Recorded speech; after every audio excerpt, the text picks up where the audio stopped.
Hello, everyone. Welcome to the Transformative Vertical Flight Working Group for Public Service meeting.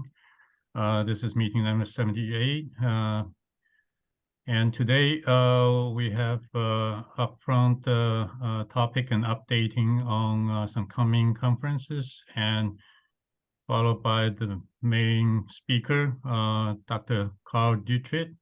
I would introduce him in just a little bit. And first thing first, welcome everyone. Good to have you here. And I think we all recognize the significance and interest, the interesting content and progress by Dr.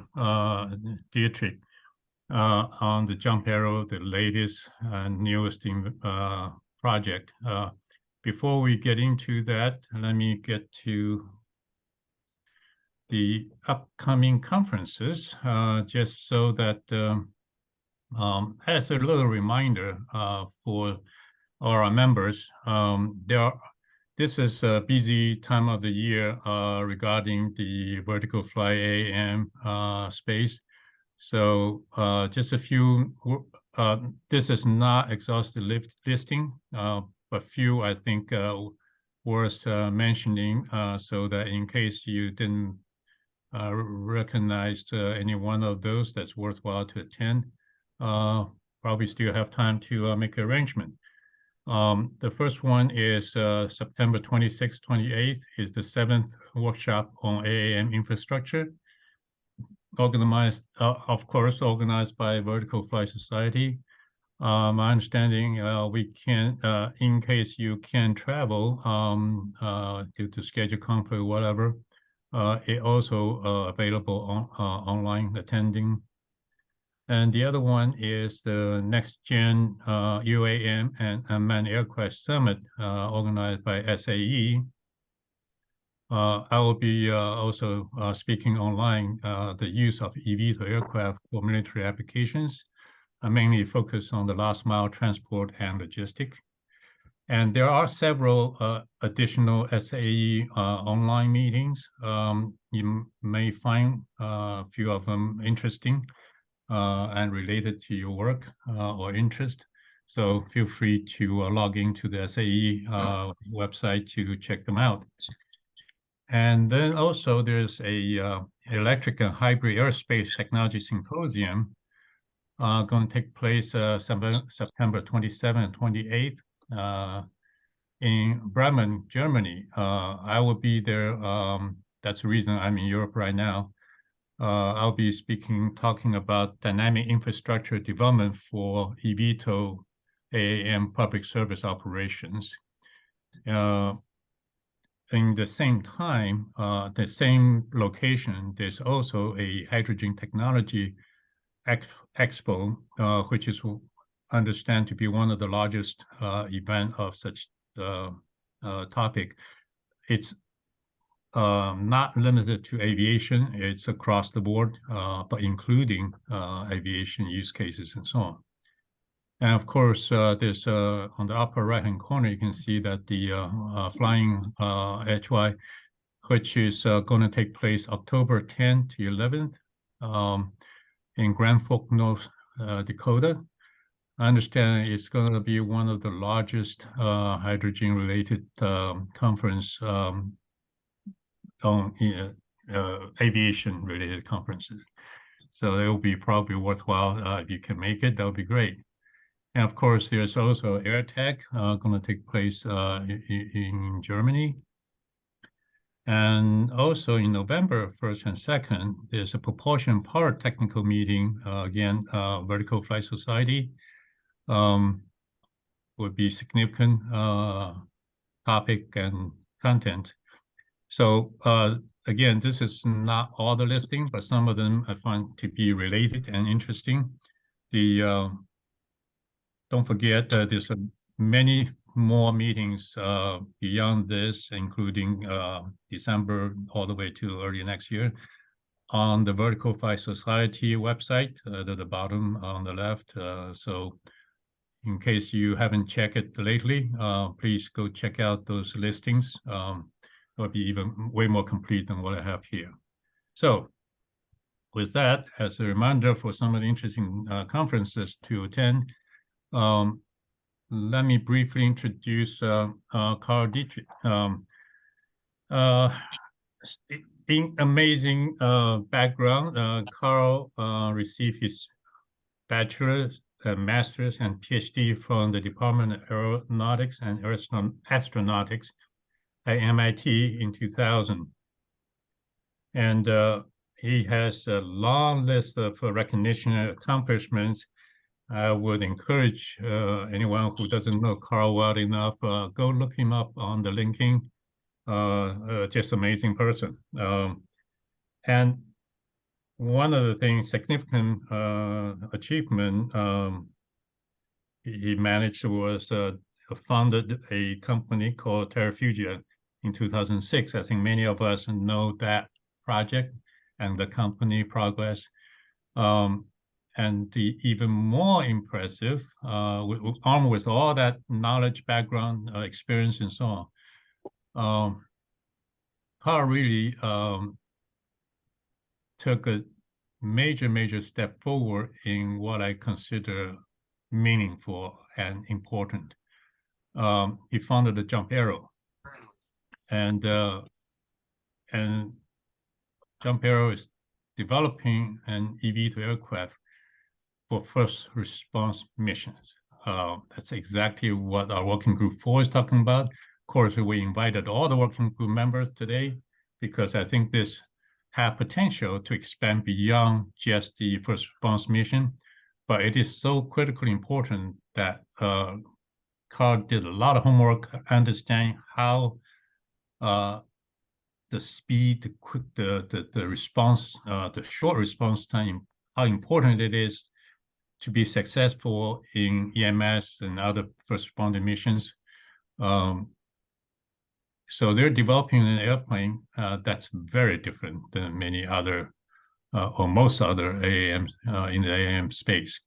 So I'm going to let Carl take over and talk the specific and the details. In the end, we have a little time, so take your time, Carl, but we'll leave 10 minutes or so at the end for question and answers. Floor is yours, Carl. Thank you. All right. Really appreciate the opportunity, and thanks, Johnny, for inviting me to share here.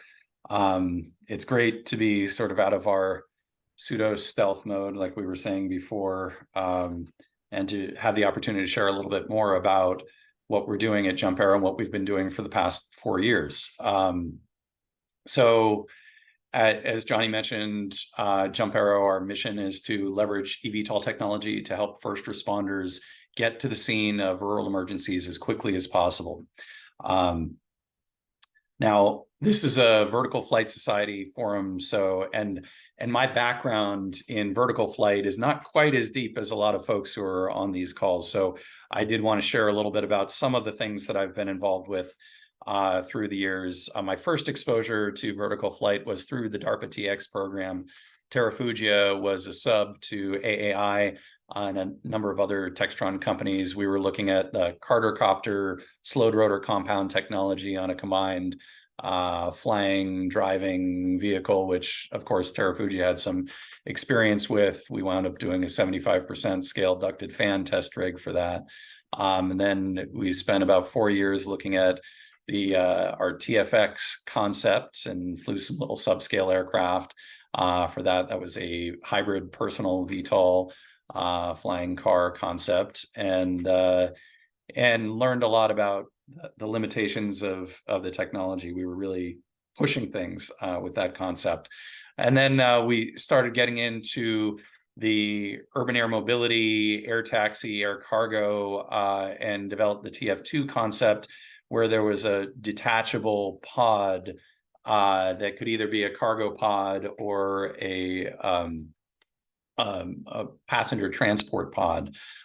We developed that construct at Terrafugia's R&D facility. That was in the wake of our acquisition by the Zhejiang Geely Holding Group. And we got to the flying subscale stage for that concept.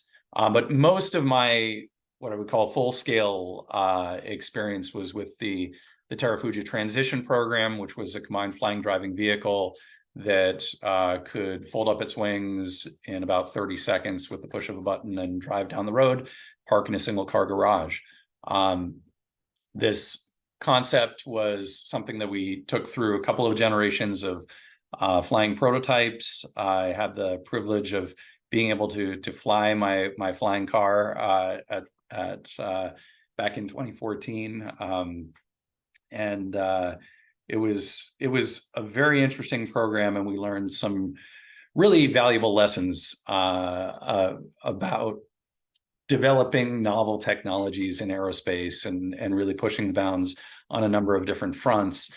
In particular, the vehicle worked, it flew, it drove, and we got a lot of special conditions. We got exemptions from the weight restrictions for LSA. We got exemptions from certain federal motor vehicle safety standards. We actually had a rulemaking from the EPA and got an exemption from the California Air Resources Board. So we had a lot of technical and regulatory success with that program, but you can't go out and buy a Terrafugia transition today, and there are a bunch of reasons for that. The biggest underlying reason was that the aircraft cost too much. It was significantly more expensive in the end than what we thought it was going to be when we started the program.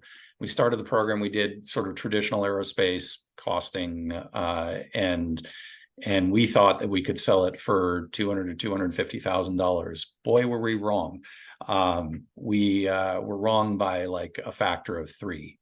So that put us in a completely different market. And the other competing products in that space just had completely different capabilities. So that, for me, was one of the biggest underlying lessons to come out of the transition program.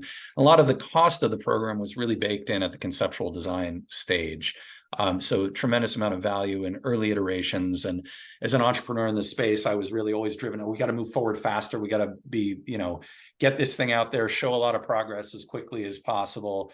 And in retrospect, it probably would have behooved us to have spent a few more iterations at the conceptual design stage. So moving into Jump Aero, we have done that. We've spent a whole lot more time at the conceptual design stage, and I'll go into a little bit of that process that we've been going through for the past 4 years at Jump. But Terrafugia was a very interesting story. At some point, I keep saying, oh, I should write a book about that, because there were a lot of interesting lessons learned about.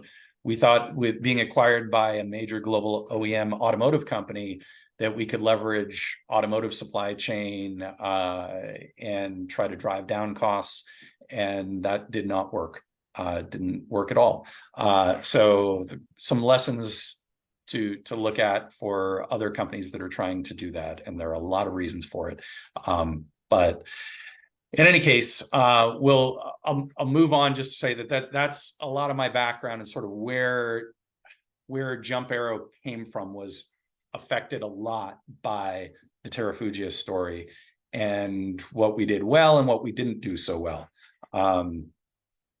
So one of the things that we didn't do so well, we lost track of our costs, and we had an advisor. I had an advisor early on in Terrafugia who was local out there back east where we were based, who I probably should have listened to a whole lot more early on, who was always whispering in my ear, this is going to cost a whole lot to make the aircraft the way you're talking about making the aircraft.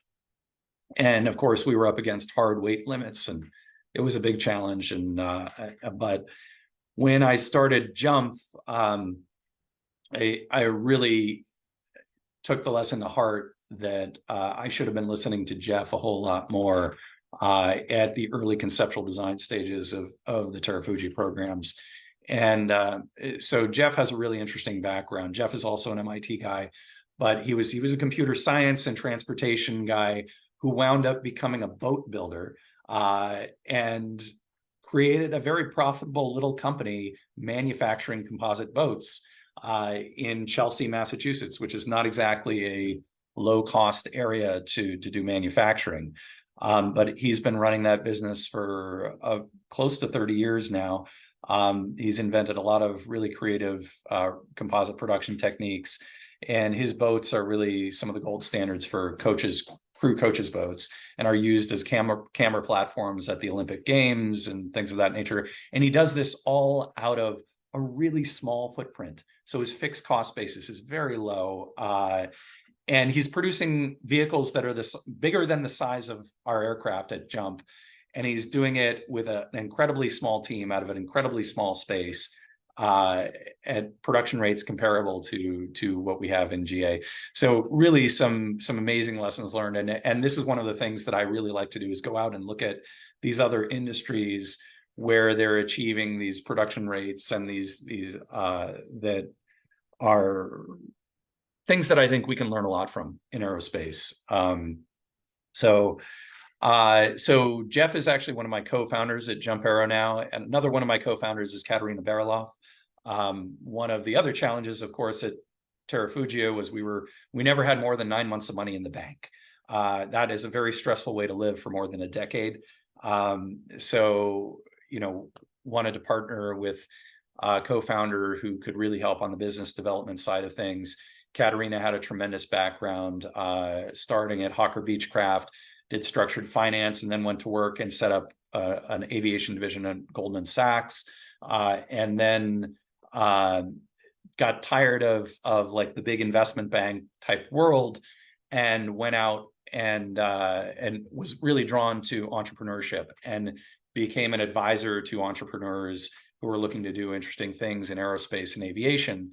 And Katerina was a backcountry pilot when I first met her, and we were connected by one of Jump Aero's first investors, Kirsten Bartok-Tau, and she said, Katerina is really good. She's got the connections. She knows how to do the biz dev side of things, but she's also really scrappy. And when she said scrappy, I was like, okay, well, that's what I need. We're doing a startup. You've got to be a little scrappy when you're doing a startup. So Katerina, Jeff, and I are the three co-founders of Jump Aero.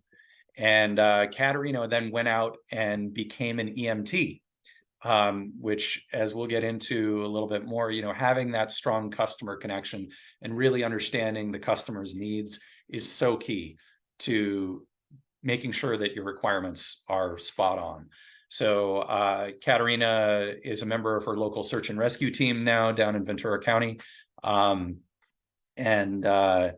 that, she's still relatively new in that world, only a few years in, but that experience, that personal experience, really being able to internalize those lessons learned on the customer side really helps a lot in developing a solid requirements set for a new aircraft program. So this brings us to what we're doing. So there are a number of reports that have been out in the media recently about the problem of rural first response. About 4.5 million Americans live in what are called ambulance deserts. These are areas where it takes more than 25 minutes to get an ambulance if you call 911. That's a pretty huge number of folks that live in those areas. And it truly can be the difference between life and death. So if you look at the patient outcomes in rural areas, actually across the board, in any sort of time critical scenario, you've got a meaningful difference in mortality rate when you look at what we enjoy in urban and suburban areas compared to more rural areas. So stroke, heart disease, even just injury, auto accidents, that sort of thing. If you're out in a rural area, your chances are just not as good. And it really comes down to the basics of it just takes longer to get places, and you don't have as large a base of paramedics or emergency responders that are responding to those calls, because it doesn't make financial sense to staff a team of full-time responders. So in a lot of rural areas, you've got a volunteer fire department that are answering the call for help when you make a 911 call. And so all of this contributes to this statistically significant difference in rural mortality rate in time critical emergencies. Now, the the numbers are really staggering, particularly when it comes to any sort of situation where you've got a loss of oxygen to your brain. Okay, in those sorts of situations, you're really on the clock. There are about 350,000 out of hospital cardiac arrests every year in the United States. If you can get oxygen restored to your brain within the first 5 to 10 minutes, you got a shot. Once you're beyond 10 minutes, you're talking about coma, brain damage. And by the time you're out at 15 minutes, basically you're dead. The average first response time for 1 in 5 Americans today is 14.5 minutes, right? That's the average for rural America, right? So on average, unless you happen to live with somebody who knows CPR and is comfortable doing it, if you have an out-of-hospital cardiac arrest, on average, you're dead. And that's a huge issue, right? Like, this isn't a universal solution, but this is a way that eVTOL aircraft can really make a meaningful difference. Why? Because eVTOL aircraft can spool up faster than anything else. That's the bottom line. Many people point out the benefits of an all-electric aircraft in terms of efficiency, distributed electric propulsion, the redundancy that comes with that, the potential to reduce noise, the potential to reduce direct operating costs. Those are all great. But one of the things that we recognized early on at Jump is one of the beautiful things about it is that you can start up with the flip of a switch. You don't have to wait for your engine block to heat up. You don't have to wait for the hot section of a turbine to cool down on a shutdown or something like that. You can switch it on and switch it off like a light switch, right? And that is a fundamental capability, and it's one of the less recognized potential advantages of an all-electric aircraft. So with an eVTOL aircraft deploying in rural areas, we believe if we were to deploy this nationwide, we believe that we would have the potential of cutting that rural first response time in half and bringing it on par with what we enjoy in cities and suburban areas today. And if you think about it from the patient's perspective, those few minutes between 8 minutes and 15 minutes, those are the most valuable minutes of that patient's life, right? So that's a good thing for us to focus on with an all-electric aircraft, because the value that we can deliver is disproportionate. And if we are off in our cost estimate for what the vehicle costs, frankly, it's going to be in the noise of that value. So, which you can pretty much guarantee that in any new aircraft development program where you don't have a whole lot of experience, your cost estimates are going to be wrong. I learned that firsthand the hard way. This way, we are far less sensitive to that error. So if we were to deploy a fleet of aircraft around the United States, there'd be the potential of this capability helping save about 100,000 lives a year, just in the United States. Globally, the impact is even more significant, but it's hard to quantify. So that's the opportunity that we're looking to address with eVTOL aircraft at Jump Aero. So what is the value of that? We've conducted the market research. We've gone out and we've asked over 500 rural Americans, what would you pay for this, right? And including, hey, I'm not willing to pay anything, right? And this is really interesting. 80% of rural Americans know that this is a problem and are willing to pay something for it, right? This suggests that in the long run, a service like this will likely be part of the rural tax basis, right? This is, in the distant future, this is going to be funded by tax dollars. It's widely recognized problem if you live in rural areas, and people are willing to pay. The vast majority of people are willing to pay for it. So that's very encouraging. That's the eventual outcome of all this. But in the interim, how do you get there? How do you get there while it's a new technology, while it's unproven? And so we get there by harnessing the forces of capitalism, right? We're going to go out there and we have the price elasticity data here, and we can say, well, hey, if we were to price a subscription service in a rural area, we could, if we price it, maximize the market at about a $2 a day subscription, so about $60 a month, about 32% of the rural population would be willing to pay that. That's about a $13 billion a year new domestic market. Greenfield, nobody does this today, right? That's our opportunity, right? we've got the technology, here's the market, let's put them together. And that's the opportunity. And we're sharing this data widely now with our potential customers, right? With whether you're a first response company, a helicopter or ambulance company, we're saying, look, this is an opportunity. We're going to enable this market. And we're looking to partner. Our goal at Jump Aero is get this technology out there and start saving lives as soon as possible. Whether that's partnering or doing it ourselves, whatever, we want to get it out there as quickly as possible and start having an impact. And this market is big enough to justify all the capital costs and more. I mean, this would justify $13 billion a year market would justify $1 billion program. It shouldn't cost $1 billion program to do a level 1 eVTOL, but this would justify it, even if our development cost efforts are way off. This is big enough. So what are the really important things for this? So the business needs have to drive the aircraft requirements, right? So very early on, we were connected with one of the largest global first response companies in the world, Falk. And we've been working with the team at Falk for about 3 years under an MOU to help us refine, to talk back and forth about, okay, here's the technology limitations, here's the operational limitations, what's going to be the most impactful, how can we move the needle the most on the value side?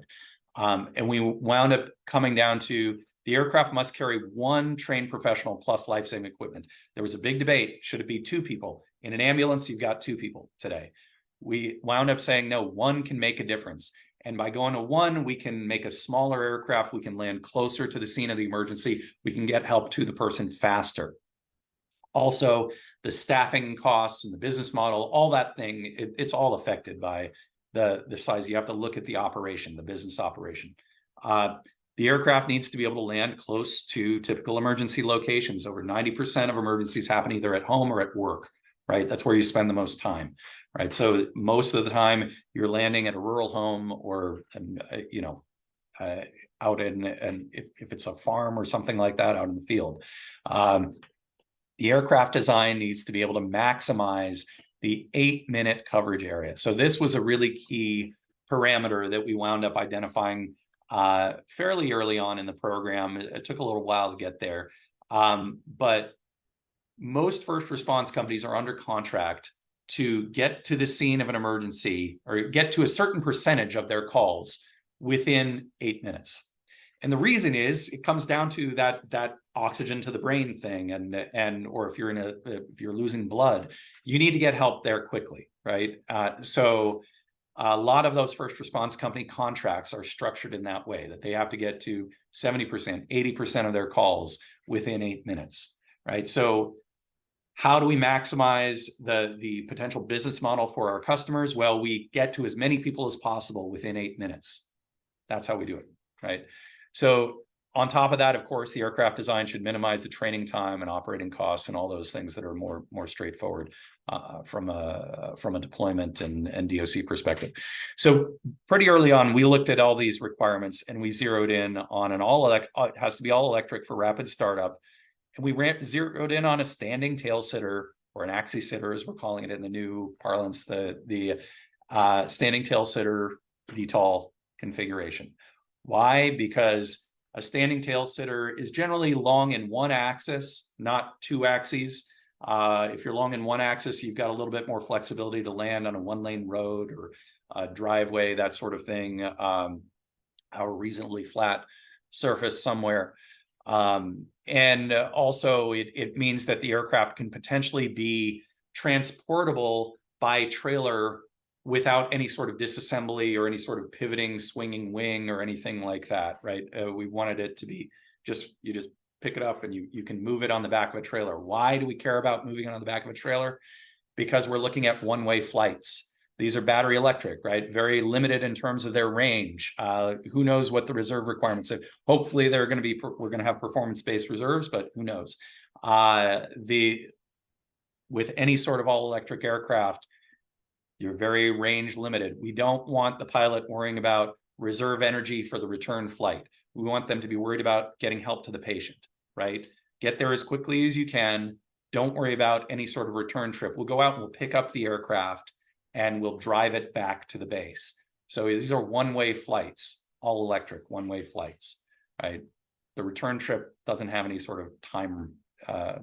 It's much less time critical on the return. So we don't want it to move. We don't want to have to any sort of folding up or anything like that. We just want to be able to pick it up, put it on the back of the trailer, haul it back to the base, right? So having only one long dimension means that we can fit it on a trailer without being a wide load driving down the road. That all of that drives to a standing tail sitter configuration. Plus, standing tail sitters will show give you great situational awareness of your landing zone. Of course, you guys are probably very well aware of Mark Moore's puffin concept. Other things that we like about it: low frontal area, good dash capability, outstanding pilot visibility of landing zones, right? You're going to be landing on every flight in an unimproved area, not at a vertiport, right? So you need to have outstanding situational awareness of the area that you're talking about landing in. Of course, the puffin, even if you talk to Mark now, is say, well, we didn't really leverage distributed electric propulsion very well, and there are challenging landing dynamics, which we experienced firsthand. And I'll get to that in a second.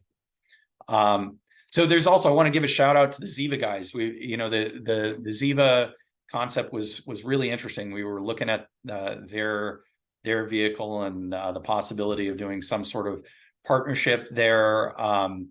But the problem was it was really somewhat limited by the Go Fly competition rules, right? They had that 2-meter limitation, which limited the L over D, limited the range, top speed of 140 knots. We were really kind of constrained by the competition rules in ways that didn't make sense for this particular mission.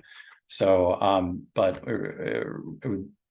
so anyway, but they were really doing some interesting work there on that.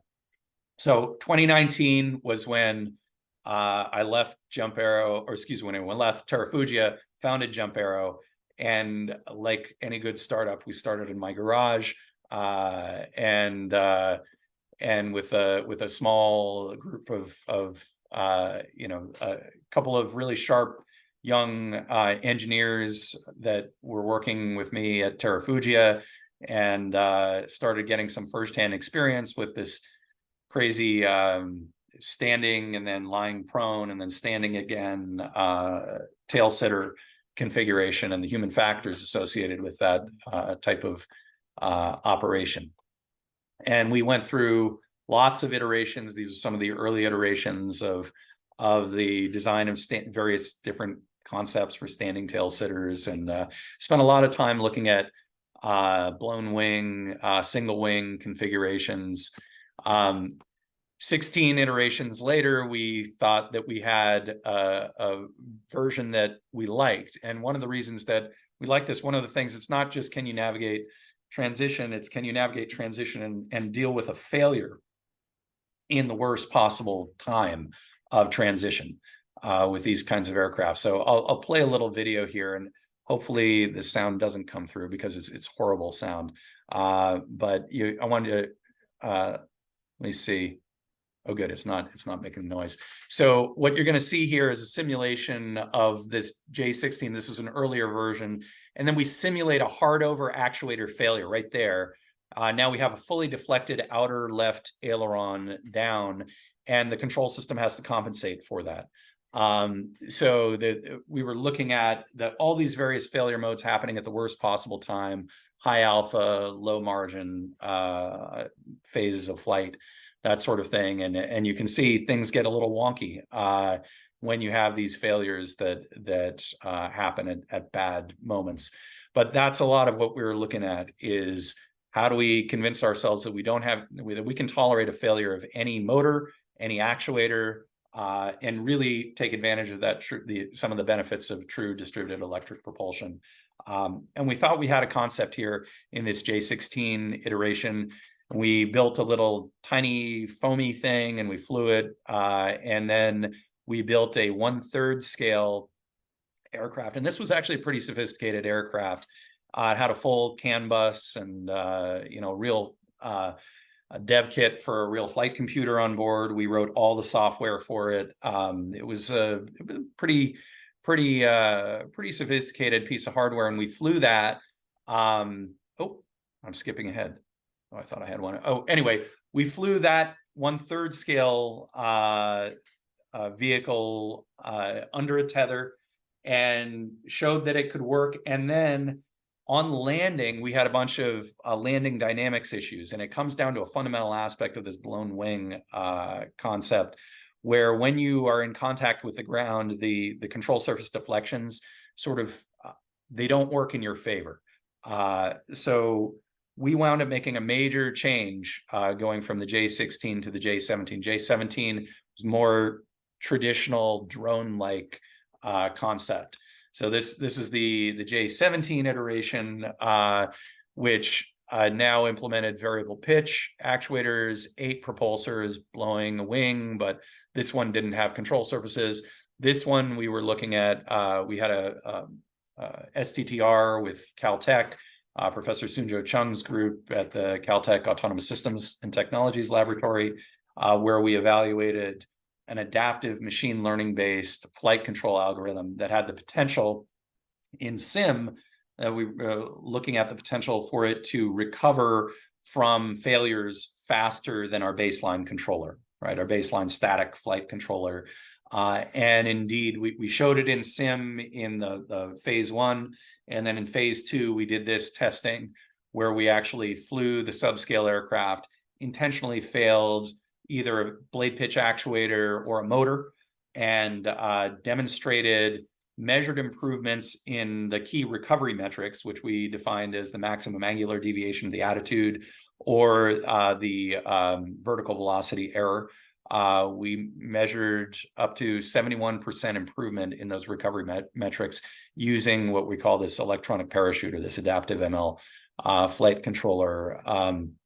Now, of course, this adaptive ML flight controller is an adaptive routine, so it's not something that would be traditionally easy to certify. We would have to implement it in a runtime assurance architecture, which, you know, there's not a whole lot of precedent for on the cert side of things, but it is something that I'm very interested in and would really like to push forward, because I think there is the potential for this type of technology to fundamentally improve the level of safety, of operational safety, particularly of these kinds of aircraft that are over-actuated and give you a lot of knobs to turn to deal with failure cases, and the pilot is not going to react fast enough to do that. So you really want something that the particular scenarios that we worry about for our aircraft is that we're flying low and fast, and so we're going to have a higher incidence of bird strike than you're going to have when you fly you know, at 10,000 or 20,000 AGL, right? Up in the flight levels, you don't have to worry about it as much. When we're flying at 500 to 1,500 feet AGL, we've got to worry about bird strike events. And so what happens when the plant model is no longer exactly valid, right? So having an adaptive flight controller that is trained in sim on, you know, that's where the machine learning part comes in, trained in sim on various different failures, and then can adapt itself a little bit. It has some exciting potential to improve operational safety and in those types of scenarios. So I'm going to come back to this if we have time. I'm sensitive. I'm realizing I'm going over here. Sorry, Johnny.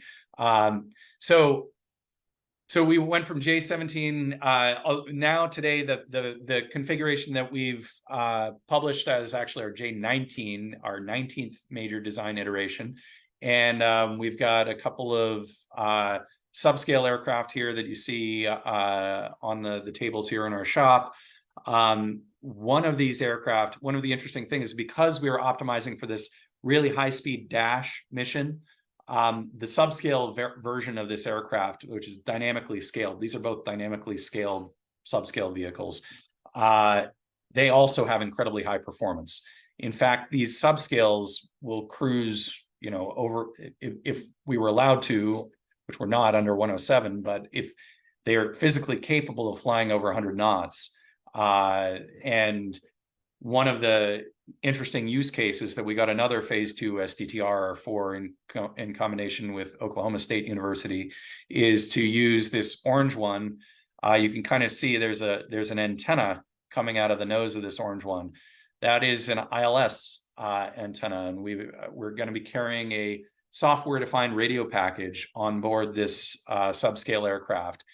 And the OSU team has carried this SDR package to demonstrate the potential for SDR, lower cost drone-based recalibration of instrument landing systems, where you fly this SDR package and a GPS receiver out on the final approach, and you can get very, very detailed, high-resolution data of both the glide slope and the localizer signals on final approach. The problem is when you do that with a multi-copter drone, you've got to shut down the approach. You've got to basically close off the runway to collect that data.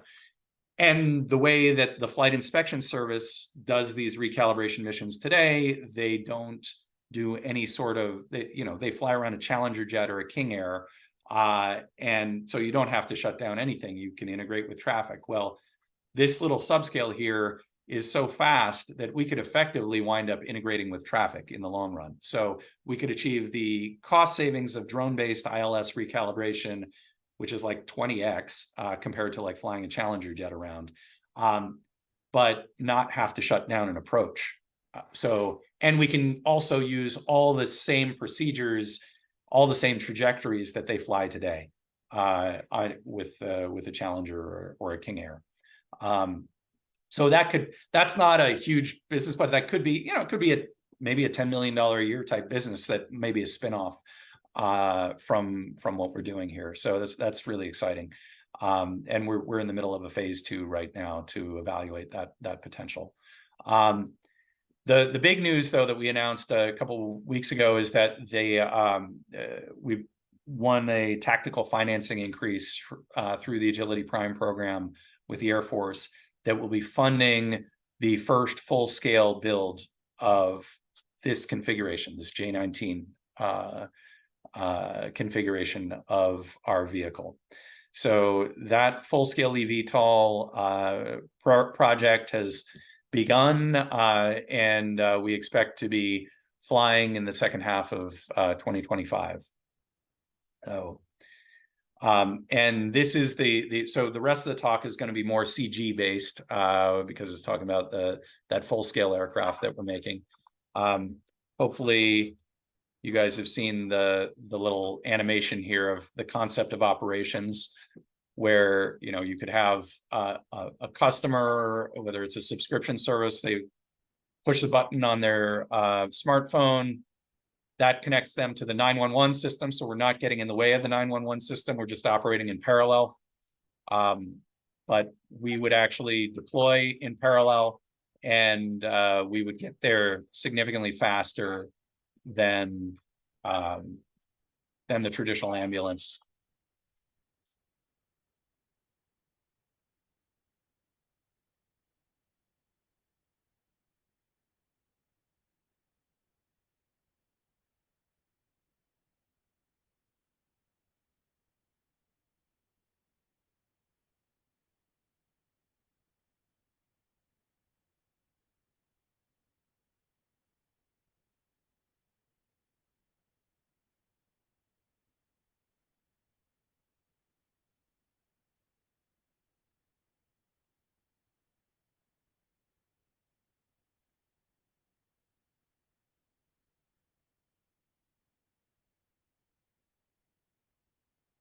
So hopefully that all came through. And I know we're coming up on the top, so I'm going to move through the rest of this pretty quickly. So some of the key features of the aircraft: high-speed dash capability, very high lift-to-drag ratio, outstanding visibility to land in unimproved areas. Basically, the pilot's got just a big belly window right in front of them, tremendous situational awareness. Props well above head height for operational safety, transportable by trailer without disassembly, 325 pounds of payload, so a single pilot plus life-saving equipment. It's highly overactuated for control for fail functional operations, consistent with the whole simplified flight controls SVO construct. Batteries isolated. The batteries are all in these inner pods out here, isolated from the crew, vented to the free stream, low frontal area enabling 250 knot dash capability. So significantly faster than any of the other eVTOLs out there. simplified flight controls, faster training, improved operational safety, landing footprint of an SUV pickup. Ballistic parachute for the worst case scenarios. Extensive parts commonality. You know, all of these control surfaces are all the same. The outer pods are all identical. The inner pods are almost all identical. There's some differences that happen as you get close to the fuselage. Yeah, so the JA1 Pulse actually should be the fastest form of sustainable personal transportation in the world. It's pretty exciting. You know, it is, you do to get something that is that high performance, you need to do things that other folks are not willing to do. In particular, like lie in a prone position during the cruise phase of flight and achieve that lower frontal area. In terms of the underlying business models, again, when we optimized for this, that 8-minute response area, you know, Volocopters talked about their partnership with ADAC. We're a huge fan of anybody getting into this space. But if you're not designing for this mission, you're going to be fairly limited when you design for this mission. This is our 8-minute operational radius. What that translates to is basically a 10x increase in the economic basis from which you can support that operation of one aircraft. So that's why, you know, in the long run, unless you really optimize for this mission, you're not going to be competitive with what we're doing. So that's why we're doing what we're doing. So that's it. And I hope we still have a few minutes here for questions.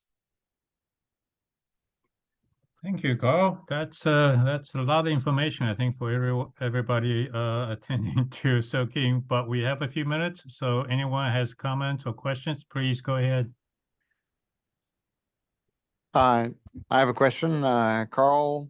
Thanks so much. That was fantastic. Really enjoyed the design evolution and the aerospace engineering perspective. So my first takeaway when I looked at your design as a fellow aerospace engineer was the aeroelasticity of your biplane wingtips. Aileron reversals and stuff like that. Yeah. Well, so like I'm wondering about the flex, right, as you're flying. So I guess you looked at bracing that, or is it? We did.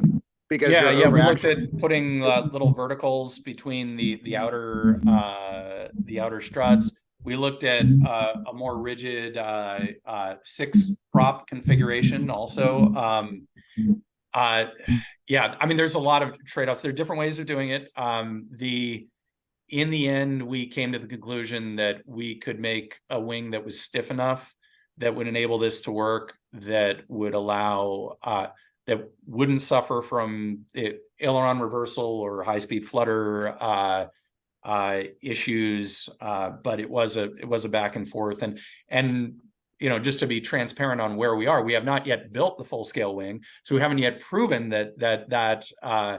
But in the analysis that we've done, it looks like it should be possible, and that there is an advantage to not having a strut, just because you are dash optimizing the aircraft, and one more strut is drag. Yeah. But yes, there's always that possibility. If we encounter a problem in the field, then maybe you'll see a strut on our POC that wasn't planned to be there originally. You know, we like to think that we don't need it, but we'll see once we actually measure how stiff the wing actually is. Right. And I'm wondering specifically if, you know, for your pitch over and the aeroelasticity, and I don't know, I guess you have the blade staggers, so they're not going to impact each other, but and maybe because you're over actuated, maybe you can have them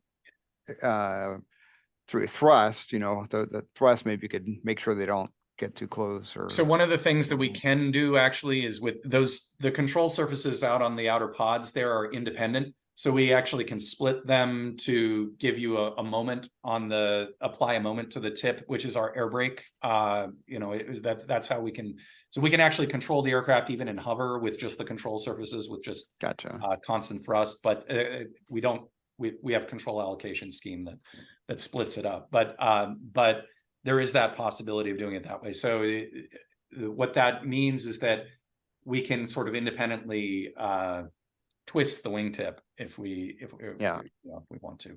So. Very, very cool. Great. Well, thank you so much. It was really great. Hey, Danny, you raise your hand. Thanks. Carl, first of all, super inspirational, very exciting. When you were talking about I'm thinking about the process and the mission piece, and that you mentioned that in the rural areas that it's hard to justify having, even a fire station that's close to, any given area, which made me think about, well, where will these be located? And if they can't justify the cost of the fire station, how do they justify the cost of a spot where these will take off? Mhm. And if they aren't staffed, the time it takes for an EMT at their home to get out, and get in and then go, Yeah. how does that mess with your Yeah, calculation? no, they have to be staffed, right? If you don't, in fact, we're developing the whole ConOps, like you've got to be within 100 yards of the aircraft if you're on duty. There are a bunch of specific aspects of the operating the service that are requirements to provide that timely response. Because if you're not going to do that, it's not worth it, right? So but to get at the core aspect of your question, which I think, and I don't want to put words in your mouth, is like how, if it doesn't make sense for a 2-person team with an ambulance, how could it possibly make sense for a 2-person team with an aircraft that costs more than an ambulance, right? Yeah. Like that. And the answer is in that 8-minute operational radius, right? The ambulance's 8-minute operational radius is less than a third of what this vehicle is. So that in terms of your coverage area and how many people can you cover, if you assume a evenly distributed population Right. density, which is also not accurate, that doesn't happen. Right.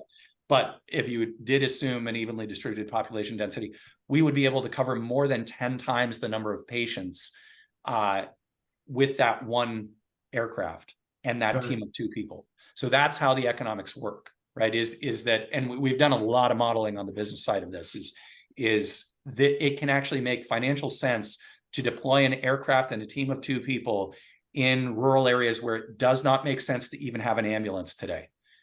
Even though the aircraft costs more than the ambulance and et cetera, and you have to staff it around the clock because you're addressing 10 times the population that you were with that ambulance, right? When you look at that, when you realize, hey, I can reach 10 times the number of people, that changes everything about the economics of in that critical 8-minute window.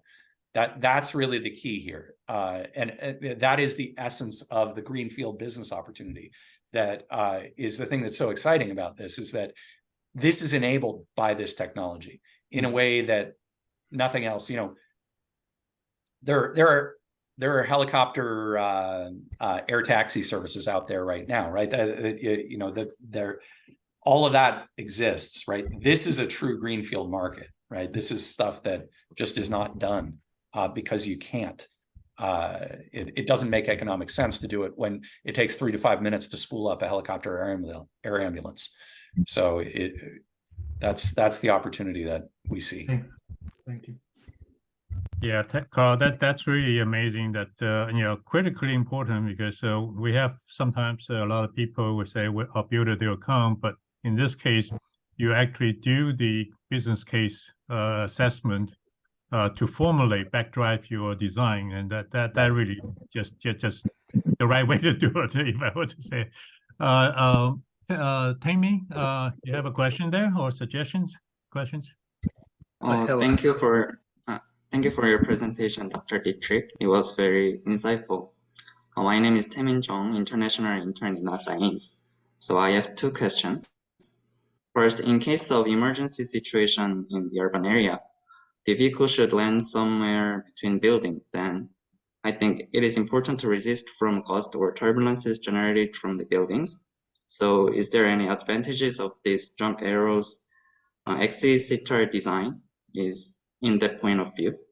And the second question is, can you let me know what program you used for the control simulation video you showed in the transition phase of J16 aircraft?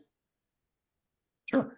Yeah. So the second question first. So we at that time we were using X-Plane, and we wrote some of our own code that implemented that spoke to the X-plane. It had X-plane is convenient because it has a number of ways of directly linking into it. But there's a number of different sim packages out there, and we've also written our own sim too. So you want to look at it from a number of different angles.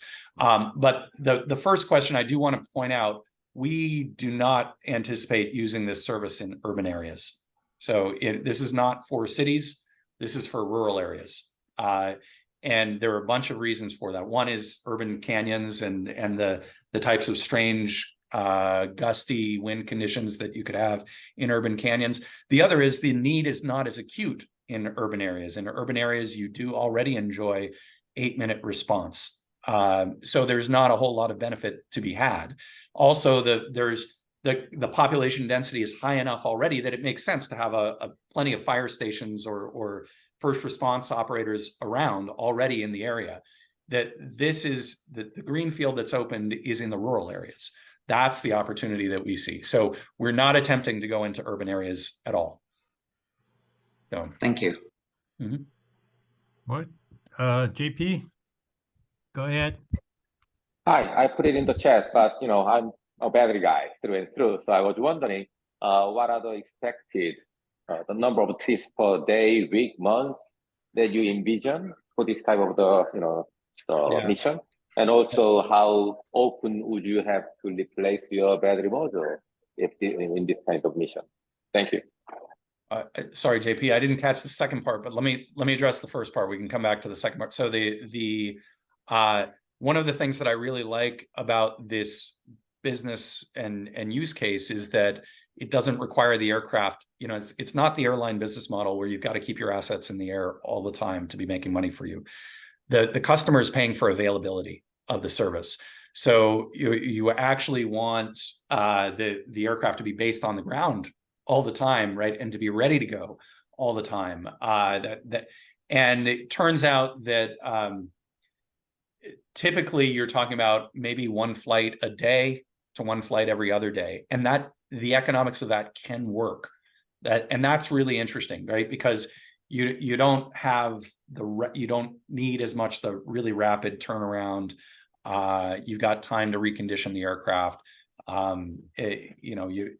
With any deployment of any new technology, it takes a while to mature. But this is a concept where even in the early days, in the early the early years of this technology deployment, we should be able to deliver value, even if the aircraft is down a little bit more than you would like to see. So because the frequency of calls is not that high, right? So that's one of the things that I really like about the business model, is that it's very operationally robust, and it's based off of the statistics of emergency calls and that sort of thing, so which are well understood. And JP, what was this? I missed the second part of your question. Well, the second part was how often you have to replace your battery, but I think you kind of answered that.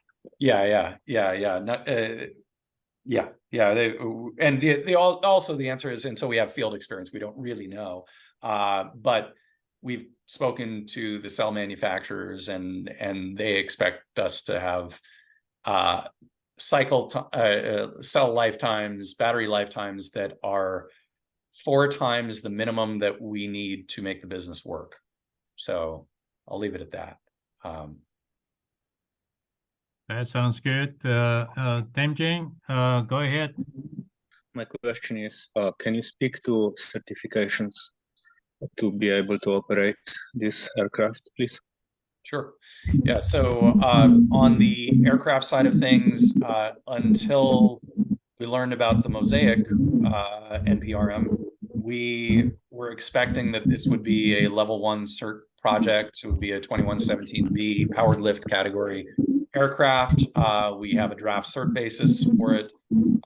We have, I would say, reasonable expectations for what the means of compliance would be, assuming that it was a traditional cert project based upon our exposure to other significant eVTOL projects that have been ongoing for some time.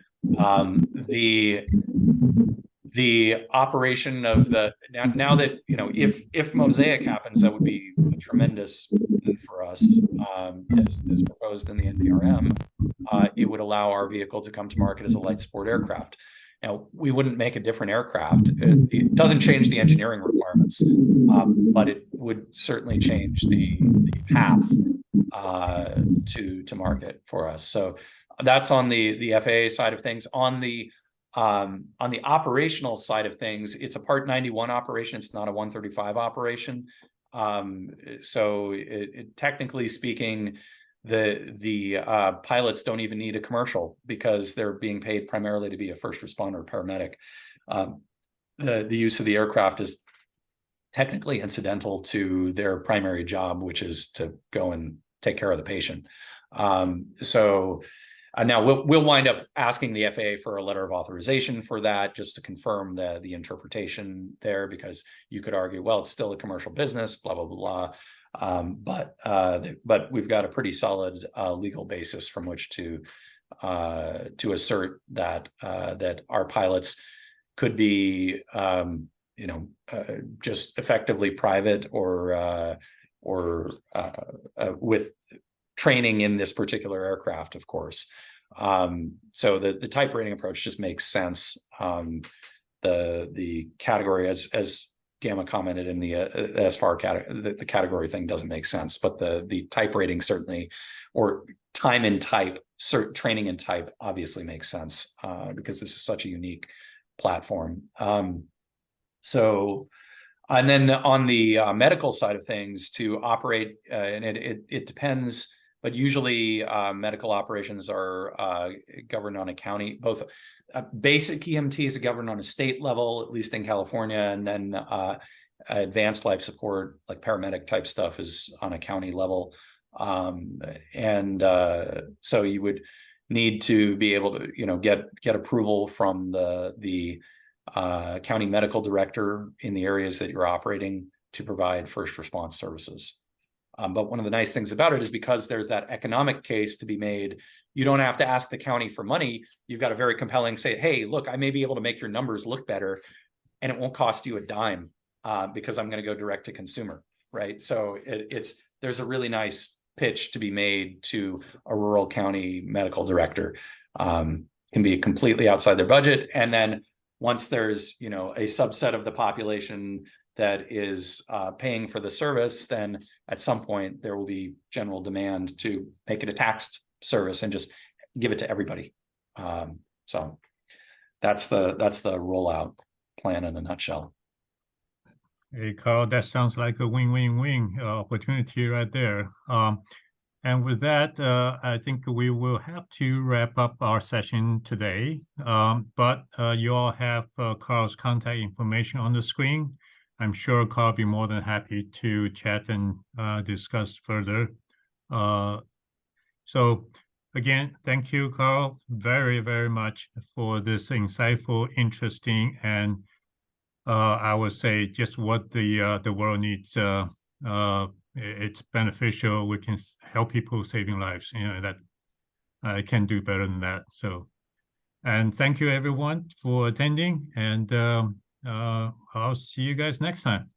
Thanks, Johnny. Thanks, everyone. Thanks, Carl. This was excellent. Thank you. Thank you. Thank you. Thank you.